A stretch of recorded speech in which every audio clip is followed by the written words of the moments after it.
वगैरह चेक कर लीजिए आप तक वॉइस क्लियर पहुंच पा रही है। क्लास को स्टार्ट करते हैं। चलिए सभी को गुड इवनिंग, सभी को जय हिंद, सभी को वंदे मातरम। चलिए क्वेश्चन नंबर देखिए, पहला नंबर आपसे यहाँ पर पूछा गया है, अशोक किस राजवंश के राजा थे? चलिए कमेंट करिए सभी लोग, अशोक जो है किस राजवंश के आपके राजा थे? यहाँ पर देखिए आपको कमेंट करना है, राइट आंसर आपका क्या होगा। और यहाँ पर बताया जा रहा है अशोक जो आपके थे मौर्य वंश के सम्राट थे। अब आप कहेंगे कि अशोक जो है मौर्य वंश से संबंधित है, बिल्कुल सही बात है। देखिए सबसे पहले आपके क्या थे? चंद्रगुप्त मौर्य थे। चंद्रगुप्त मौर्य जो आपके थे वो क्या थे? आपके मौर्य वंश के क्या थे? संस्थापक थे। उनके बाद उनके बेटे आते हैं बिंदुसार। बिंदुसार के बाद उनके बेटे आते हैं अशोक। ये मौर्य साम्राज्य की हिस्ट्री थी। आंसर जाएगा ऑप्शन नंबर सी के साथ। अगला प्रश्न बताइए, क्वेश्चन नंबर देखिए सेकंड नंबर आपको बताना है, रवि कीर्ति जो एक जैन थे और जिन्होंने ऐहोल प्रशस्ति की रचना की थी, को संरक्षण प्राप्त था। वो किसका संरक्षण प्राप्त था? पुलकेशिन प्रथम, हर्ष या पुलकेशिन द्वितीय या खारवेल? सेकंड नंबर का देखिए यहाँ पर जवाब बताया जा रहा है, जो कि बिल्कुल सही जवाब दिया गया है। ऑप्शन नंबर कह रहे हैं सी होगा, पुलकेशिन द्वितीय। जिनका भी जवाब पुलकेशिन द्वितीय आ रहा है बिल्कुल सही जवाब दे रहे हैं। ऑप्शन नंबर आपका यहाँ पर सी नंबर आपका होगा। अगला प्रश्न बताइए, पल्लवों की राजधानी का नाम क्या था? यहाँ पर कमेंट करिए, क्वेश्चन नंबर 3 नंबर का जवाब देना है।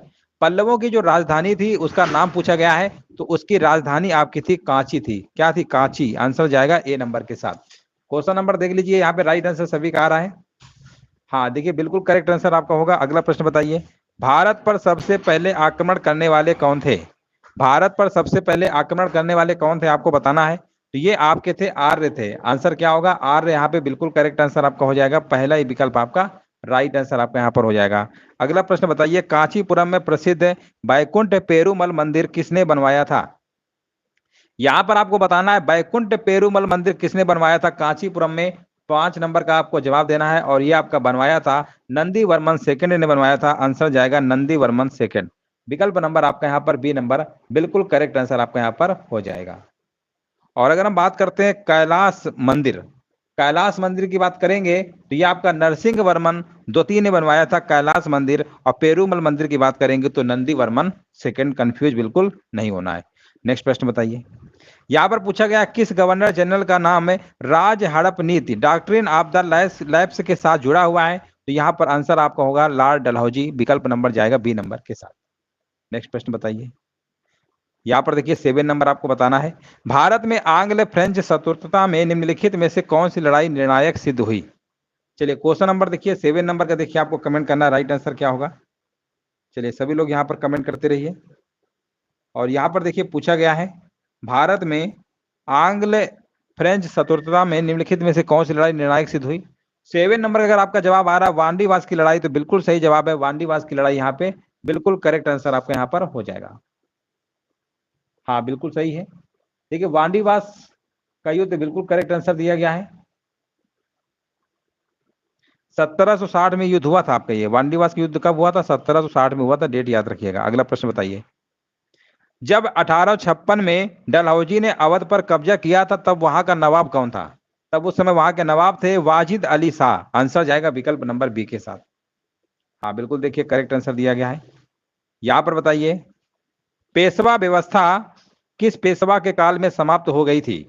पेशवा जो व्यवस्था है किस पेशवा के काल में समाप्त हो गई थी आपको बताना है। 9 नंबर का जवाब, और यहाँ पर जवाब बताया जा रहा है बाजीराव सेकंड। बिल्कुल सही जवाब है, ऑप्शन नंबर जाएगा डी नंबर के साथ।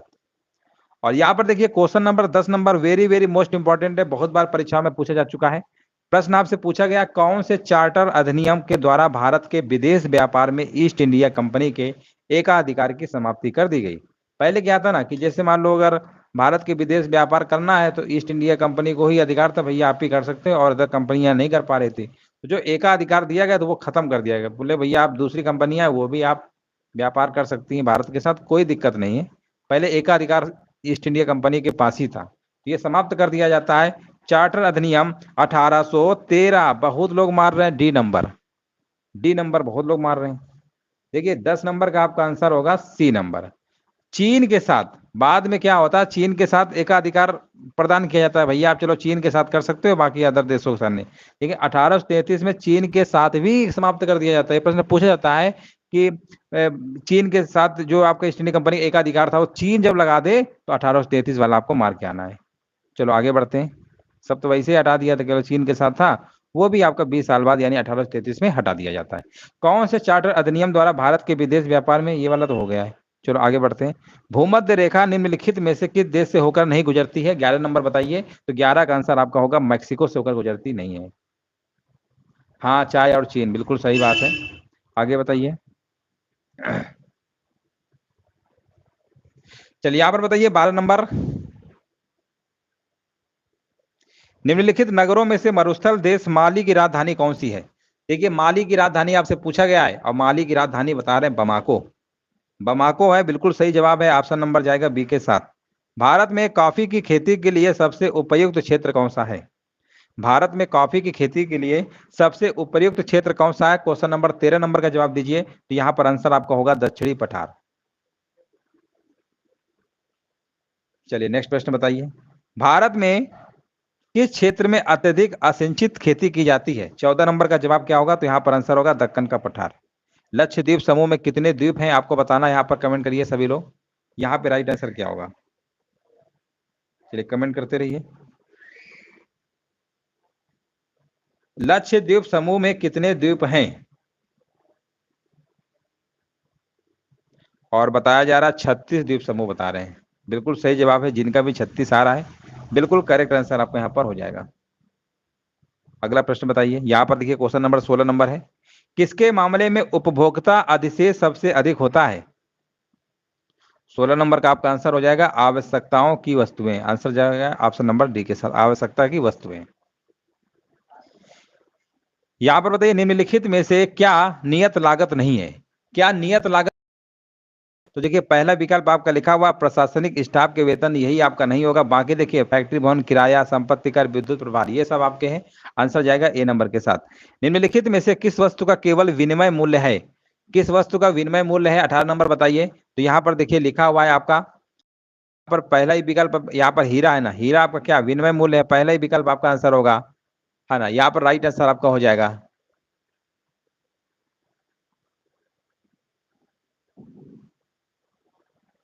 देखिए वैसे उपयोग की दृष्टि से अधिक महत्वपूर्ण तो नहीं है हीरा, लेकिन विनिमय की दृष्टि से अधिक मूल्यवान होता है, याद रखिएगा। इसे मूल्य का विरोधाभास भी कहते हैं हीरा। आंसर जाएगा आपका ए नंबर के साथ। अगला प्रश्न बताइए। पूर्ण स्पर्धा में कीमत ग्रहिता कौन होती है? 19 नंबर का देखिए आपको जवाब देना है। पूर्ण स्पर्धा में कीमत ग्रहिता जो होती है वो आपकी फर्म होती है। विकल्प जाएगा सी नंबर के साथ। अगला प्रश्न बताइए।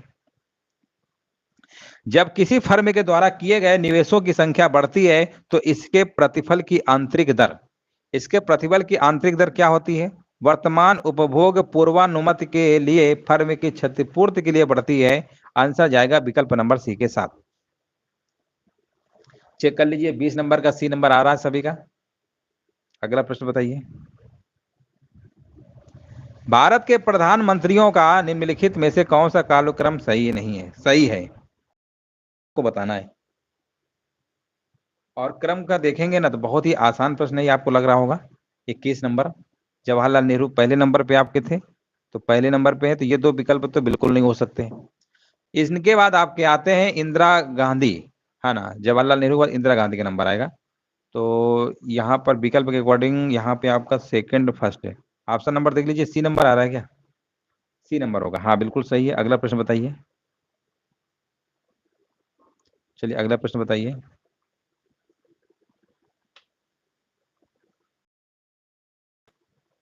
भारत में से कौन सी समिति संसद की स्थायी समिति नहीं है ना? कौन सी स्थायी समिति नहीं है? 22 नंबर बताइए। तो यहाँ पर जो आपका लिखा है ना वित्त मंत्रालय की परामर्शदात्री समिति, ये आपकी स्थायी समिति नहीं है। बाकी सब आपकी स्थायी समिति हैं, जो भी ऑप्शन दिए गए सब आपके स्थायी समिति में आते हैं। चलिए अगला प्रश्न बताइए। यहाँ पर देखिए प्रश्न ने बहुत बार कराया है आपको। देखिए यहाँ पर बताना है प्राक्कलन समिति में कौन सम्मिलित किए जाते हैं? बताइए प्राक्कलन समिति में कौन सम्मिलित किए जाते हैं? और यहाँ पर बता रहा है 30 सदस्य, वो भी लोकसभा से। बिल्कुल सही जवाब है, ऑप्शन नंबर जाएगा आपका ए नंबर के साथ। बिल्कुल सही जवाब दिया गया है। ये जो लोकसभा द्वारा ये आपके प्रतिवर्ष अपने सदस्यों में से अनुपातिक प्रतिनिधित्व के सिद्धांत के अकॉर्डिंग एकल संक्रमणी मत द्वारा निर्वाचित किए जाते हैं। आंसर जाएगा आपका ए नंबर के साथ। अगला प्रश्न बताइए। संसद के लोक लेखा समिति का अध्यक्ष नियुक्त किया जाता है। 24 नंबर का जवाब यहाँ पर क्या होगा? है ना। 24 नंबर का देखिए जवाब देना है, 24 का आपका आंसर हो जाएगा लोकसभा के स्पीकर के द्वारा। यहां पर देखिए आपको बताना है भारतीय संसद के सदनों का 17वां अवसान किसके द्वारा किया जाता है। 25 नंबर का देखिए कमेंट करिए, और ये किया जाता है आपका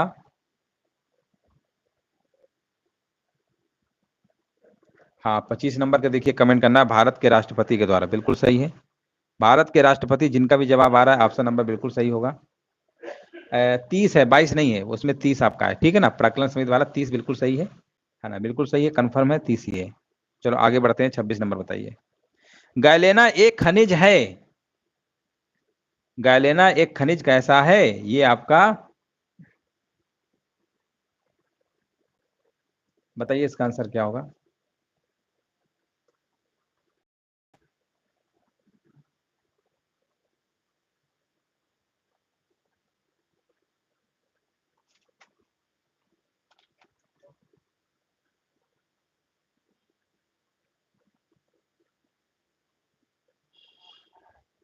हम्म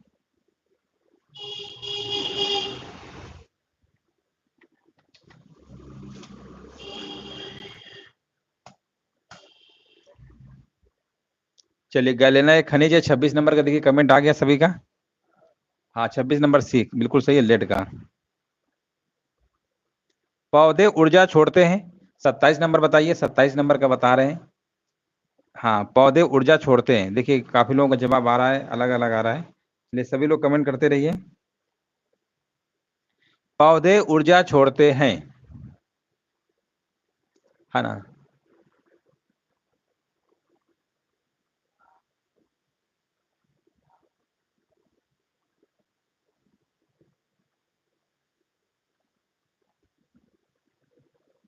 देखिए पौधे अपना भोजन तो बनाते हैं प्रकाश संश्लेषण की उपस्थिति में, लेकिन श्वसन में आपके छोड़ते हैं। पौधे ऊर्जा छोड़ते हैं श्वसन में, ऑप्शन नंबर यहाँ पे बी होगा, ना कि ए नंबर होगा, ठीक है ना। यहाँ पर बी नंबर आपका बिल्कुल करेक्ट आंसर आपका होगा। चलिए यहाँ पर बताइए, एलोसोम होते हैं, 28 नंबर बताइए। एलोसोम होते हैं, ये आपका हो जाएगा लिंग गुणसूत्र होते हैं, है ना। यहाँ पर 23 जोड़े गुणसूत्र पाए जाते हैं, यानी 46 गुणसूत्र होते हैं, याद रखिएगा। आगे बढ़ते हैं। स्वतंत्र रूप से लटके हुए लकड़ी के एक ढांचे में कील ठोकना, कील ठोकना कठिन होता है, कौन सा नियम इस कथन का समर्थन करता है। कौन सा नियम करता है, ये करता है आपका न्यूटन का तीसरा नियम कहता है। तीसरा नंबर यहाँ पर क्रिया प्रतिक्रिया का नियम है, ऑप्शन नंबर सी होगा। अगला प्रश्न बताइए, एक समुद्री मील किसके बराबर होता है। एक समुद्री मील किसके बराबर होता है, और यहाँ पर बताया जा रहा है समुद्री मील, यहाँ पर आपका होगा एक समुद्री मील होता है 1852 मीटर के बराबर होता है, याद रखिएगा 1852। ऑप्शन नंबर आपका यहाँ पर राइट आंसर आपका होगा, है ना। चलो आगे बढ़ते हैं। यहाँ पर देखिए आपके प्रश्न मैथमेटिक्स के स्टार्ट हो चुके हैं, बताइए। 31 नंबर आपसे पूछा गया, 3 की पावर 25, 3 की पावर 26, 3 की पावर 27 किससे विभाजित होगा। जब भी इस टाइप के प्रश्न होते हैं, हमने बताया है कि यहाँ पर मिनिमम देखिए 3 की पावर 25 आप सब में से कॉमन ले सकते हैं, सब में से आप कॉमन ले सकते हैं। हमने कहा कॉमन ले लीजिए, आपने कहा ठीक है हम कॉमन ले लेते हैं। 3 की पावर 25 जब कॉमन लेंगे, अंदर बचेगा 1, फिर बचेगा 2, फिर बचेगा 3, है ना। इसी तरीके से बचेगा आपका, अच्छा रुकिए, 1 3 गड़बड़ लिख दिया, रुको 1 सेकेंड। 25 की पावर 1 तो कंप्लीट हो गया, यहाँ पर आपका आएगा 1 तो हो गया, अब कितना आ रहा है 26 है ना। तो 26 के लिए यहाँ पर कितना होगा आपका, 3 की पावर 1 होगा यानी 3 होगा, है ना। 3 की पावर 1 यानी 3 ही तो होगा, 3 और 25 एक 26 हो गया। फिर आपको लाना 27, यानी फिर 3 की पावर 2 होगा, और इसके बाद फिर आपका होगा 3 की पावर कितना होगा, 3 होगा, ये आपका आएगा। तो ये जो आपका 3 की पावर 25, इसको रहने दीजिए, इसको आपको कुछ भी नहीं करना है, इनको आप जोड़ लीजिए, ये 27 होगा, ये 9 होगा, 27 9 कितना होता है 36, 3 39, 40 आएगा आपका, कितना आएगा 40 आएगा, यानी 3 की पावर 25 इंटू आपका कितना आएगा 40 आएगा। और 40 आप जानते ही हैं कि यहाँ पर बोला गया है किससे विभाजित है ना, किससे विभाजित है। तो आप ऐसा करिए, 1 3 को इसके साथ शिफ्ट कर लीजिए, है ना, 1 शिफ्ट कर लीजिए, तो यहाँ पर आपका हो जाएगा 3 की पावर 24 गुणे 120। अब देखिए 120 को कौन सा नंबर काट सकता है, तो आप कहेंगे 120 को आपका ये नंबर जो है 30 ही काट सकता है, तो एक फैक्टर हो जाएगा इसका, है ना। 30 का क्या फैक्टर है, तो आंसर आप लगा दीजिए, इस तरीके से आप कह रहे लगाया जाता है। चलो आगे बढ़ते हैं। यहाँ पर बताइए सरलीकृत रूप बताना है, तो आराम से कर सकते हैं इसको। 16 की पावर 3/2 है है ना। यहाँ पर प्लस 16 की पावर माइनस 3/2 है, इसका आंसर बताइए क्या होगा। चलिए यहाँ पर देखिए 32 नंबर का आपको जवाब देना है, आंसर क्या होगा। तो देखिए इसको आप ऐसा कर सकते हैं ना, 16 की पावर जो 3/2 है इसको ऐसे ही रहने दो, है ना। और ये जो आपका 16 की पावर माइनस में 3/2 है, प्लस में 16 की पावर कितना माइनस का 3/2 है। आप ऐसा करिए, इसका 4 का स्क्वायर कर लीजिए। 4 का जब स्क्वायर करेंगे इंटू 3/2 होगा, और ये प्लस 4 का स्क्वायर होगा इंटू माइनस का 3/2 होगा। ये 2 से 2 कट गया, 2 से 2 कट गया। 4 की पावर 3 कितना होता है, 4 चौको 16 चौको 64 होता है, 64 आएगा। अब प्लस ये कितना आएगा, 4 की पावर 3 है तो ये 1/4 की पावर 3 आ जाएगा, यानी यहाँ पर आपका आ जाएगा, इसको पावर माइनस में आएगी ना, प्लस में कन्वर्ट करेंगे तो ये आ जाएगा आपका 4 की पावर 3, है ना, यानी 64 यहाँ पे आ जाएगा। 64 प्लस 1/64, है ना। फिर 64 गुणे 64 करेंगे तो आपको कितना आएगा, 64 गुणे 64 करेंगे और फिर आएगा 4096, एक जोड़ देंगे 4097 आएगा। आंसर बी होगा। 32 नंबर का बी नंबर होगा। इसका एलसीएम लेकर करेंगे ना तो इसका मल्टीप्लाई करेंगे तो यहाँ पर 4096 आएगा। बटे में 64 आना चाहिए, बटे में 64 तो सिर्फ इसी विकल्प में दिया गया, आराम से लगा सकते हैं। चलो 33 नंबर बताइए, 33 नंबर का जवाब यहाँ पर क्या होगा। चलिए कमेंट करते रहिए, सभी लोग पेन कापी लेकर बैठा करिए। ये देखिए बहुत ही आसान है, लिखा हुआ है स्क्वायर लगा हुआ है, ए स्क्वायर माइनस बी स्क्वायर, आप जानते ही है, एक ब्रैकेट में प्लस होगा एक ब्रैकेट में माइनस होगा। तो ये माइनस वाला तो कट जाएगा, दोनों बस प्लस वाले बचेंगे, है ना। ये फार्मूला आपने पढ़ा नहीं है, ए स्क्वायर माइनस बी स्क्वायर क्या होता है, एक ब्रैकेट में प्लस होता है एक ब्रैकेट में माइनस होता है, ठीक है ना। नीचे आपका ए माइनस बी दिया ही था, ये तो कट ही गया, तो दोनों नंबर में क्या बचेगा, प्लस वाला बचेगा, दोनों ऐड कर दो। ऐड करोगे कितना आएगा, 33 नंबर, सिर्फ ऐड ही तो करना है। यहाँ पर आंसर आपका हो जाएगा विकल्प नंबर डी। 34 नंबर पूछा गया है, दो वस्तुओं को 800 रुपए में बेचने पर एक व्यक्ति को 3 वस्तुओं के लागत मूल्य के बराबर प्राप्त होता है, मूल्य प्राप्त होता है, लाभ प्रतिशत बताइए। तो देखो ये 800 कोई मतलब ही नहीं, यहाँ पर दो वस्तुओं को लिखा है ना, बेचने पर एक व्यक्ति को, यानी दो वस्तुएं बेच रहे हैं, 2 एसपी बराबर बेचने पर 3 सीपी, यानी 3 सीपी के बराबर क्या है, लागत मूल्य यानी क्रय मूल्य आपका प्राप्त होता है। तो आप ऐसा करिए, यहाँ पर एसपी और सीपी का क्या करिए, रेशियो बना लीजिए, है ना, बना लीजिए। तो कितना आपका आ जाएगा, 3/2 ये आएगा। अब बताइए, दो वाली चीज को आप 3 में बेच रहे हैं, दो वाली चीज को 3 में बेचेंगे, एक को प्रॉफिट होगा /2 इंटू 100, यानी 50% आया, है ना। तो बोला गया लाभ प्रतिशत कितना होगा, तो 100 में 50 जोड़ दो, यानी 150%। ऑप्शन नंबर डी हो गया, ऑप्शन नंबर डी हो गया। इसका कोई मतलब ही नहीं है, कोई जरूरत नहीं है यूज करने का, इस तरीके से आप लगा सकते हैं। चलो 35 नंबर बताइए, लिखा हुआ है एक सप्ताह में 7 दिन होते हैं, औसत तापमान दिया गया 30 डिग्री है, यानी 7 दिन का दिया है कितना 30, तो टोटल कितना हो जाएगा, टोटल आपका 210 हो जाएगा। फिर आगे लिखा है सप्ताह के पहले 4 दिनों का, यानी पहले 4 दिन की बात कर ले, इनका दिया 31, तो टोटल कितना इनका आ जाएगा, 4 एकम 4 और 4 त्रिका 12, ये आ गया, ठीक है ना। इस तरीके से आपका आ गया। इनको सबको क्या बोला गया, शेष शेष दिनों को पूछा गया, दोनों का डिफरेंस ले लीजिए। 210 में 124 को घटाएंगे तो कितना आपका आएगा, 86 आएगा। और बोला गया शेष 3 दिन बचे, सप्ताह में 7 दिन होते हैं ना, 4 दिन आपके हो चुके हैं, 3 दिन बचे हैं, 3 का इसमें भाग कर लीजिए। जब भाग करेंगे तो आपका आंसर आ जाएगा विकल्प नंबर डी, 28.67 डिग्री सेल्सियस, जो कि बहुत ही आसान था, आराम से इसको लगा सकते हैं, कोई इसमें दिक्कत नहीं होगी, है ना। यहाँ पर शेष पूछा इसलिए माइनस कर देंगे। चलो यहाँ पर बताइए, क्वेश्चन नंबर देखिए 36 नंबर आपसे पूछा गया है, निम्न में से कौन सा शब्द आपका तत्सम है ना। चलो यहाँ से बताइए, ये वाले बताइए। चलो यहाँ बताइए 36 नंबर, बोला गया पो प्लस अन किस स्वर संधि का उदाहरण है, 36 नंबर बताइए, है ना। बाकी ये दो प्रश्न आप देख सकते हैं। तत्सम शब्द पूछा गया 36 का, तत्सम यहाँ पे आपका क्षेत्र हो जाएगा, खेत इसका तद्भव होता है, और देशज शब्द की इसमें बात करेंगे, देशज आपका कटोरा हो जाएगा, ठीक है ना। चलो आगे बताइए, पो प्लस अन किस प्रकार की स्वर संधि का उदाहरण है, पो प्लस अन यानी पवन हो जाएगा। और पवन किसका है, यहाँ पर आपको कमेंट करना है, चलिए यहाँ पर कमेंट करते रहिए। तो पवन जो आपका होगा किसका होगा बताइए, अयाज संधि ना, बिल्कुल सही है। यहाँ पर विचित्र का पर्यायवाची क्या होगा, विचित्र का पर्यायवाची देखिए पूछा गया, तो इसका आपका हो जाएगा विलक्षण हो जाएगा, ऑप्शन नंबर सी आपका सही है। जो इंद्र पर विजय प्राप्त कर चुका हो उसके लिए एक शब्द यहाँ पर क्या होगा, 38 नंबर, तो इसका आंसर आपका हो जाएगा इंद्रजीत। अगला प्रश्न बताइए, यहाँ पर देखिए पूछा गया कुल और कुल, देखिए दोनों कुल कुल हैं, और दोनों कुल कुल का मतलब क्या होता है, एक कुल होता है एक कुल होता है, तो कुल वंश होता है, कुल किनारा होता है, लेकिन दोनों कुल हैं, तो एक कुल नहीं कहते, तो कुल है, तो कुल मतलब सब है, एक वंश, यानी वंश सब वाला लगाइए, आंसर जाएगा डी के साथ। 39 नंबर का देख लीजिए, सभी का आ रहा है, एक बार चेक कर लीजिए सभी लोग आ रहा है। चलो आगे बढ़ते हैं, निम्नलिखित में से देखिए शुद्ध वाक्य आपको चयन करना है, 40 नंबर का जवाब यहाँ पर क्या होगा, शुद्ध वाक्य आपको बताना है। तो लिखा हुआ है गंदा पानी उबालकर पिए, गंदा पानी उबालकर पिए, यानी पहला ही विकल्प आपका क्या है यहाँ पर आपका सही दिया गया है। आंसर आपका हो जाएगा ए नंबर। अगला प्रश्न बताइए। यहाँ से देखिए करंट के प्रश्न स्टार्ट आपके हैं, करंट अफेयर्स के प्रश्न आपके स्टार्ट हो चुके हैं। यहाँ से आपको देखिए जवाब देना है। आंसर बताइए क्या होगा। 51 नंबर। चलिए 51 नंबर देखिए आपको कमेंट करना है, राइट आंसर क्या होगा। पूछा गया है केंद्रीय बजट 2023-24 के अंतर्गत किस अवधि को अमृतकाल की संज्ञा दी गई है। 51 नंबर का बताया जा रहा है 2022 से लेकर 2047 तक। आंसर जाएगा सी के साथ। अगला प्रश्न बताइए। केंद्रीय बजट 2023-24 के अंतर्गत घोषित सप्तऋषि में शामिल हैं। 52 का आंसर क्या होगा। 52 का आंसर बताया जा रहा है हरित समृद्धि, युवा शक्ति, वित्तीय क्षेत्र। आंसर जाएगा डी के साथ। आर्थिक सर्वेक्षण 2022-23 के अकॉर्डिंग वर्ष 2023-24 में भारत की जीडीपी विकास दर कितने प्रतिशत रहने का अनुमान है। ये रहने का अनुमान है 6.5%, यानी 6 से 8 पॉइंट पर क्या बोलते हैं 6 से 6.8, वैसे 6.5 तो ये इसी रेंज में आपका आ रहा है। अगला प्रश्न बताइए। निम्नलिखित में से किसने वायुसेना के नए उप प्रमुख के रूप में 1 फरवरी 2023 को पदभार ग्रहण किया है। आपको कमेंट करना है यहाँ पे आंसर क्या होगा, है ना। यहाँ पर राइट आंसर बताइए। और यहाँ पर देखिए 54 नंबर का जवाब हमारे बीच आ चुका है। ऑप्शन नंबर आपका सी होगा, है ना। यहाँ पर उप प्रमुख के रूप में आंसर जाएगा सी नंबर के साथ, अमनप्रीत सिंह। अगला प्रश्न बताइए। 55 नंबर देखिए बताना है।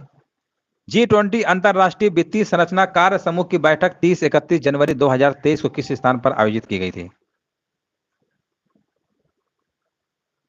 और यहाँ पर देखिए बताया जा रहा है भारत की राजधानी कह रहे नई दिल्ली। 55 का नई दिल्ली नहीं है, वो लोग अलग अलग आंसर आ रहे हैं। चंडीगढ़ यहाँ पे होगा, क्या होगा, चंडीगढ़ यहाँ पे बिल्कुल करेक्ट आंसर आपका है, चंडीगढ़।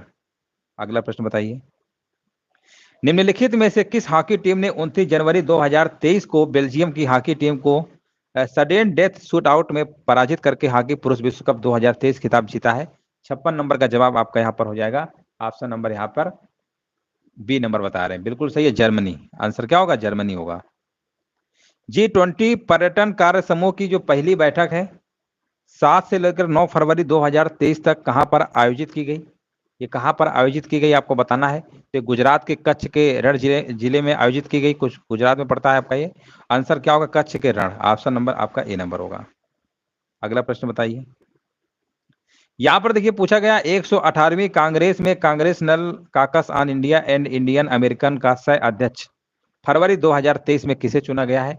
उनका नाम क्या है, तो उनका नाम है यहाँ पर रो खन्ना और माइक वाल्टज। आंसर जाएगा विकल्प नंबर सी के साथ। किस भारतीय अमेरिकी छात्रा को Johns Hopkins Center for Talented Youth के द्वारा फरवरी 2023 में वर्ल्ड ब्राइटेस्ट विद्यार्थी चुना गया है। किस भारतीय अमेरिकी छात्रा को, 59 नंबर बताइए। तो यहाँ पर आंसर आपका हो जाएगा नताशा पेरी अनायगम। आंसर आपका यहाँ पर बी नंबर आपका बिल्कुल करेक्ट आंसर आपका यहाँ पर हो जाएगा। अगला प्रश्न बताइए।